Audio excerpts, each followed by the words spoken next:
Rotary vision news चॅनलमध्ये आपले स्वागत आहे।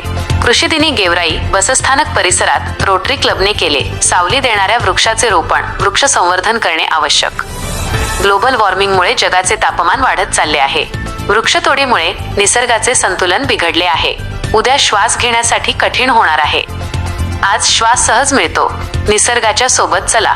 भावी काळासाठी वृक्ष लागवड मोठ्या प्रमाणात करणे आणि त्याचे जतन संवर्धन करणे आवश्यक असल्याचे प्रतिपादन गेवराई नगर परिषद अध्यक्षा सौ गीताभाभी बाळराजे पवार यांनी केले।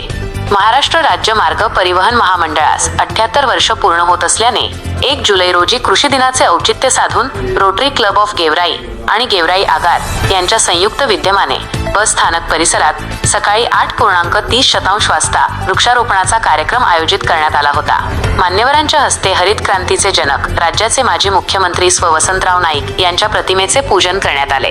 यावेळी नगराध्यक्षा सौ गीताभाभी पवार, सौ पाटील, आगार प्रमुख लक्ष्मण म्हस्के, वनपाल, वन्यजीव DS गाडेकर, सामाजिक वनीकरण विभागाच्या वनरक्षक सोनाली, वाहतूक अधीक्षक कालिके, मार्केट कमिटीचे संचालक दिलीप गंगवाल, शेतकरी संघटनेचे अध्यक्ष रघुनाथ नावडे, अनिल बोर्डे प्रमुख अतिथी म्हणून उपस्थित होते।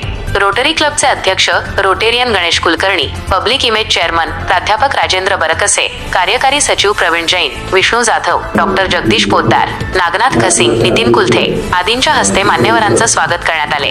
बस स्थानकावर प्रवेश केल्यावर जो भाग आहे तेथून आगाराच्या प्रवेशद्वारापर्यंत झाडे मोठी होऊन सावली देणाऱ्या 65 वृक्षाचे व फुलांच्या वृक्षांचे रोपण करण्यात आले। या रोपांचे जतन संवर्धन आगाराच्या वतीने तर रोपांना ट्री गार्ड लावून देण्याचे सहकार्य शेतकरी संघटनेचे नेते रघुनाथ नावडे, सामाजिक कार्यकर्ते अनिल बोर्डे हे करणार आहेत। रोटरी क्लबने यापूर्वी 1 जुलै 2025 मध्ये नगर परिषद ओपन स्पेस मध्ये वृक्षारोपण केले होते। ती झाडे जतन करण्याची जबाबदारी त्या भागातील नागरिकांना देण्यात आली होती। त्यामुळे बहुतांश रोपे जगली आहेत। वृक्षारोपण करण्यासाठी रोटरी क्लब ऑफ गेवराईचे सदस्य प्राध्यापक रामप्रभू मुंडे, राधाकिसन लड्डा, रामकृष्ण चेडे, निखिल काला, माऊली घोंगडे, SP सूर्यवंशी, सुरेश बर्गे इंगळे यांच्यासह आगारातील कर्मचारी उपस्थित होते। Rotary vision news channel subscribe करा। धन्यवाद।